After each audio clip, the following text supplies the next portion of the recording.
everybody, to you all here, everybody on Zoom. I'm going to light this candle now, or maybe Jill's going to light it for me because I can't do it with my hand. Thank you, Jill.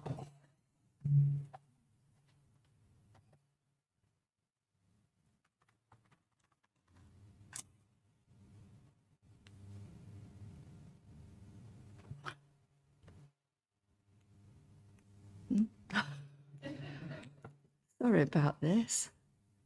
The wick is very low. Okay. Try again. Try again. And I think it's somebody playing silly beggars with us here.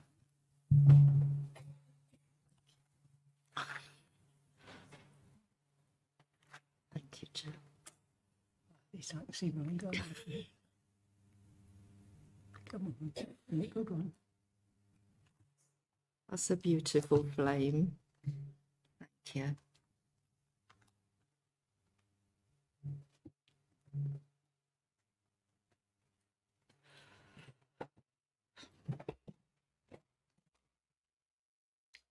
Well, today I'm really sorry to start this service with some very sad news. Our lovely, loud, boisterous, generous Mitch has died. And we don't know any details yet, but I think he's been playing with the flame. So I'm just going to, he didn't believe in an afterlife. So I'm just going to read a humanist, funny little verse, and then I'm going to give you a couple of minutes just to think about Mitch. And some of you may have remembered a comedian called Joyce Grenfell.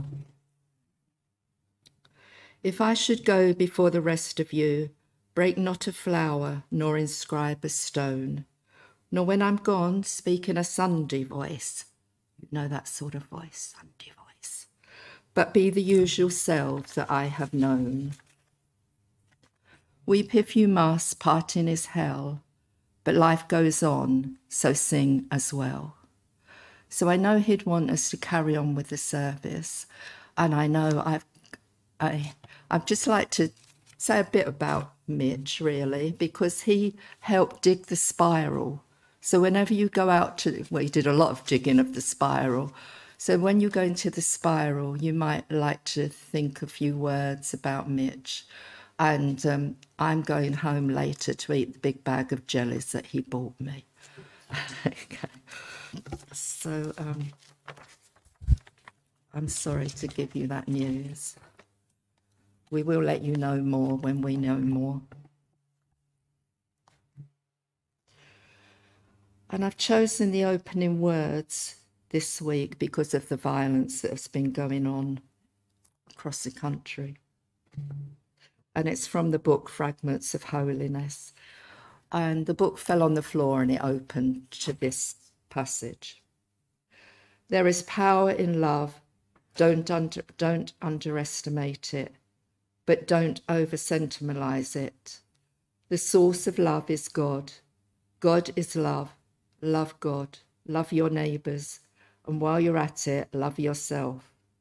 When love is the way, we will let justice roll down like a mighty river and righteousness like an ever-flowing stream.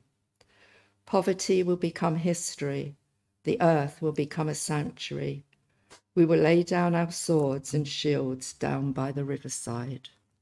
I'm just going to give you a couple of minutes to say your own little, think your own thoughts about Mitch and maybe say a little prayer in your heart.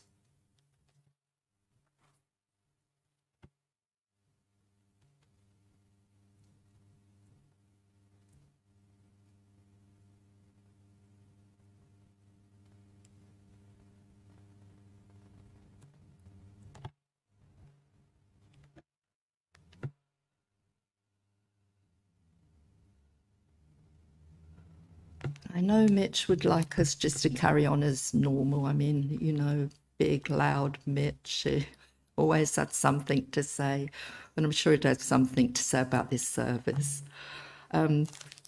So the service is a celebration of the natural world, but some parts of the service may make you think how you can help it. But really, it's just a time to enjoy reading, story, hymns about the natural world. So just embrace and enjoy the service. So we'll have our first hymn in the Purple Book, number 216, Wide Green World, and stand if you are able.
Edgar will read our story. We always have a story, don't It's we? a wonderful one. And it's called The Artist and the River. Yes, it's a very beautiful one. The Artist and the River. In ancient China lived an artist whose paintings were almost lifelike. The artist's name had made him proud and conceited. One day, the emperor wanted to get his portrait done, so he called all great artists to come and present their finest work, so that he could choose the best. The artist was sure he would be chosen, but when he presented his masterpiece to the emperor's chief minister, the old man laughed. The wise old man told him to travel to the Ali River. Perhaps he would learn a little from the greatest artist in the world. Reduced to tears, With anger and curiosity, the artist packed his bags and left to find out this mysterious master. When he asked the villagers on the banks of the river for the whereabouts of the legendary artist, they smiled and pointed down the river. The next morning he hired a boat and set out to find the illustrious painter. As the small boat moved gently along the river, he was left speechless by myriad mountains being silently reflected in the water. He passed milky white waterfalls and mountains in many shades of blue. And when he saw the mists rising from the river and merging with the soft clouds surrounding the peaks, he was reduced to tears. The artist was finally humbled by the greatest artist in earth, Mother Nature. The moral of this story then is, we have a lot to learn from nature, the most important thing being humility. Thank you, Edgar. And now we'll have our second hymn, which is number 147. And I know to one particular person it's very, very meaningful.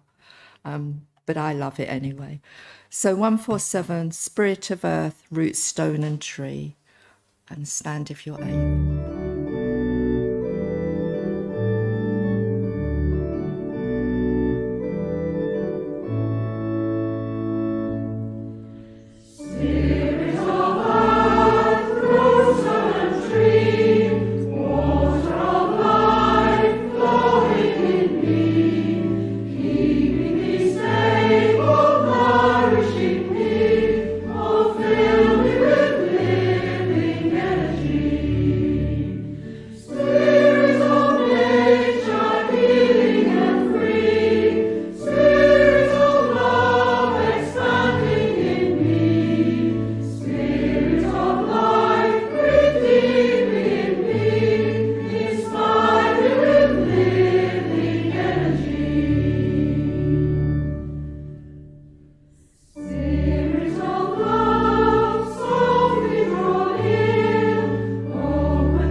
Good voice today.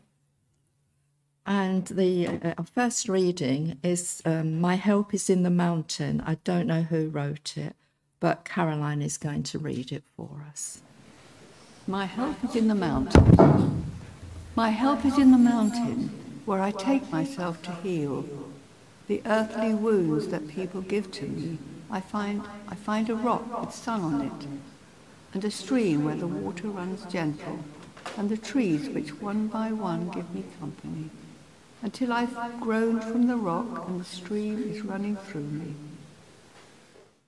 So now we'll turn to prayer, time of prayer.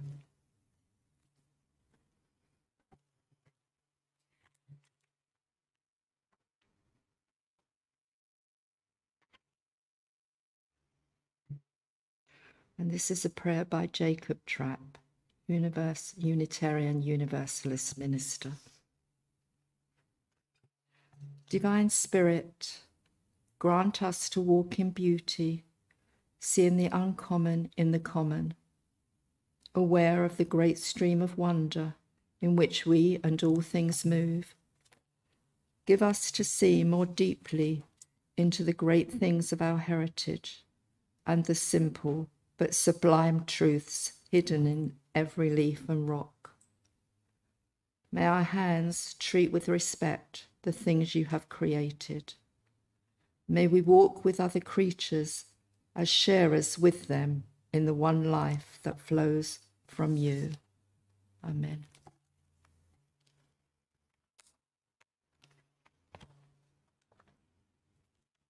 And our second reading is Psalm 23, which Christelle is going to read in a minute. That will be followed by a few minutes of silence if you'd like just to pray for the healing of our country at this moment. Psalm 23. The Lord is my shepherd, I shall not want. He maketh me to lie down in green pastures. He leadeth me beside still waters. He restoreth my soul. He leadeth me in the paths of righteousness for his name's sake. Yea, though I walk through the valley of the shadow of death, I will fear no evil, for thou art with me. Thy rod and thy staff, they comfort me. Thou preparest a table before me in the presence of mine enemies. Thou anointest my head with oil, my cup runneth over. Surely goodness and mercy shall follow me all the days of my life, and I will dwell in the house of the Lord forever. Amen.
I see trees of green, red roses too. I see them bloom for me and you. And I think to myself, what a wonderful world.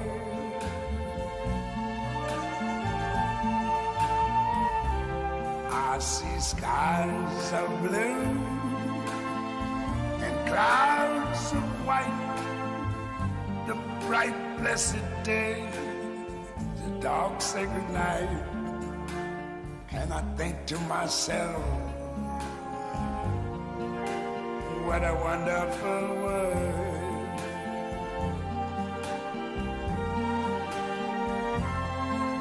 The colors of the rainbow, so pretty in the sky, are also on the faces of people going by. I see friends shaking hands, saying, how do you do? They're really saying, I love you. I hear babies cry, I watch them grow. They'll learn much more than I never knew. And I think to myself, what a wonderful world. Yes, I think to myself, what a wonderful world.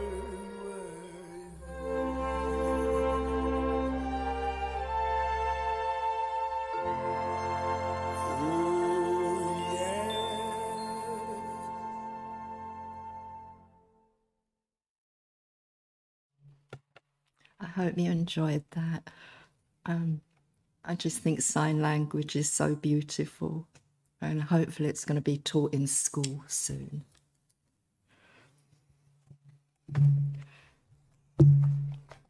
And I always have a lot of hymns, as you know, but I think of them as prayers, and I like the words of hymns.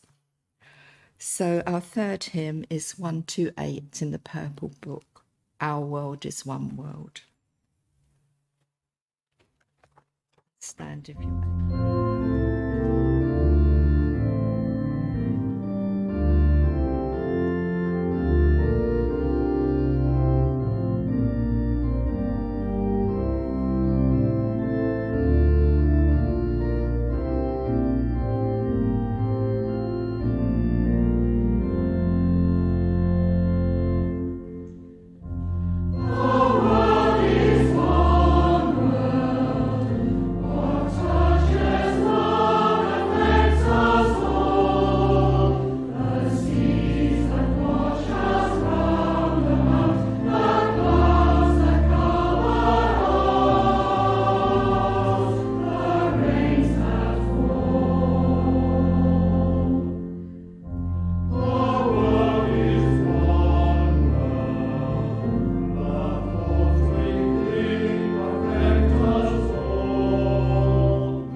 As I said, this service has been all about the natural world. And I was born in bombed out London, so didn't see much of the natural world, or at least I thought I didn't. But that wasn't really true, because we'd screw through the bombed houses we played in. And I was trying to think the other day, there were little yellow flowers, and we used to call them weather beds, but I can't remember what they're actually called. Were they? No, the very small ones, very small ones. Anyway, there were weeds, and, you know, it's nice to pick a little bunch of weeds to put in a jam jar. So really, it wasn't true that I didn't see much of the natural world. And there was a park with lots of trees, and everyone had dogs or cats. So, but I didn't actually see the sea until I was about 10. And that was amazing. And I didn't see any big animals until I was about 16, when we went on a youth club outing.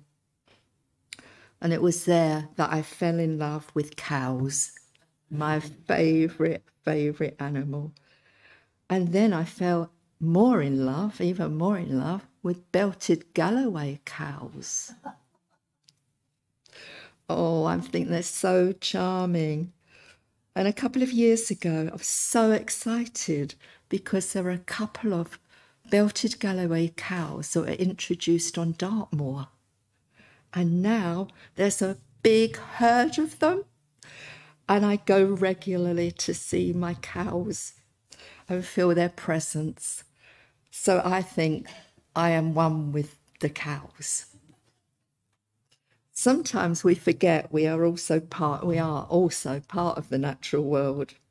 When we're born, we only want what we need for survival.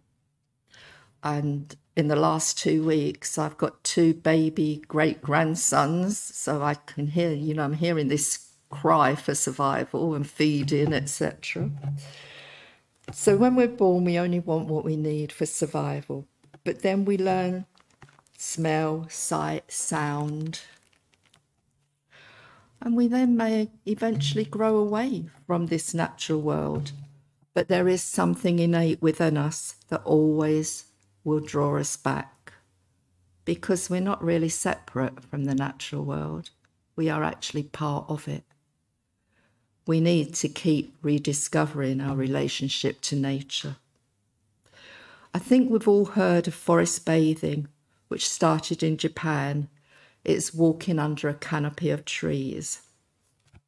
And while I was thinking about the forest bathing, and I may pronounce this wrongly, but I can remember Chris and I sitting near what I call the modern pond, looking at the bilbao tree. Am I right, Chris? There was the bilbao tree, and just thinking how nice it is to sit under that tree. And we were just having a coffee. So I was just, you know, your mind wanders. My mind wanders all over the place, really. So we've all heard of forest bathing, but the benefits to our wellness is immense. Less stress, better moods, reduced fatigue, and just a sense of wonder. Forest bathing is really just taking your time, observing, stopping. And that's important, stopping and looking around. Some schools have what they call forest schools in their playgrounds. Obviously, this is usually a bit outside the inner city where there is more space. And my granddaughter is a teacher at one in Plimpton, and they go and toast marshmallows and have stories under the trees in their playground. Or they just listen to stories or have lessons. I think that's quite exciting to learn outside. When I did my teacher training, one of my placements was near King's Cross, which is, you know, it's not the nicest of areas, and the playground was on the roof. Here we could see wide skies, shapes and movement of clouds, the wind on our faces. The children loved it. We were way above the crowded city. It felt good for the children and the staff. And at that point, we were very much part of the natural world. We can't all get to forests, but there are many parks in every city. In Oakland, California, a paediatric doctor prescribes park visits. The doctor didn't think the patients she had would actually go, but they did, and it's shown real health benefits. Comments by a couple of the families were, There is something about the trees and the oxygen here that is so calming. And another one commented, being in nature with other families, it gives us a little bit of light and hope to our reality. We spend more and more time indoors, which doesn't help us mentally, and being immersed in nature is very healing. There have always been healers who use energy or plants to heal, and you can even read that in the Bible about herbs to use. The other day, I sat looking at the rocks. I love rocks. There's something, rocks and cows, just give me them. I was looking at the rocks, the waves pounding them. I could taste the salt on my tongue, and I was literally at one with them. Like the reading that Caroline read earlier, there is a place where you like to be to heal. So my healing place are the wet rocks.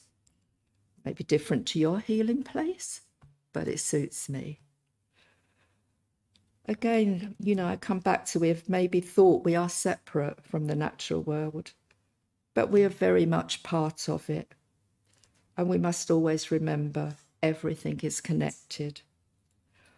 On a plaque as you enter Morden Hall Park, which is near Surrey, the words of Octavia Hill, who set up the Natural Trust and protected open spaces. It says, the need of the quiet, the need of air, the need of exercise, and, I believe, the sight of sky and of things growing seem human needs common to us all. And then she goes on to say, our lives are overcrowded, overexcited, overstrained. We all want quiet. We all want beauty. We all need space. Unless we have it, we cannot reach that sense of quiet in the whisper of better things comes to us gently. I don't think anyone could say that better than her. And I'll finish this address with words from John O'Donoghue from his book, The Four Elements. He says, landscape is something to be respected in its own terms, something to be listened to and looked at with its own spirit. Interaction with landscape can heal you if you respect it. It can also return its pain to you if you abuse or damage it. On a deeper level, landscape can bring you deeper into the mystery of why you are here, if you can enter into the realm of imagination. The knowing which is in imagination is knowing through exploration and predetermined concepts or ideas. Thank you for listening. And our closing words are also from the book Fragments of Holiness by Unitarian minister Arthur Downing. O God, may thy Spirit help us to love our time, to honour our fellows, to love and trust the world. In thy mercy, O God, help us to make sense of life, to make sense of the world, and to make sense of ourselves. Amen. And there will be a video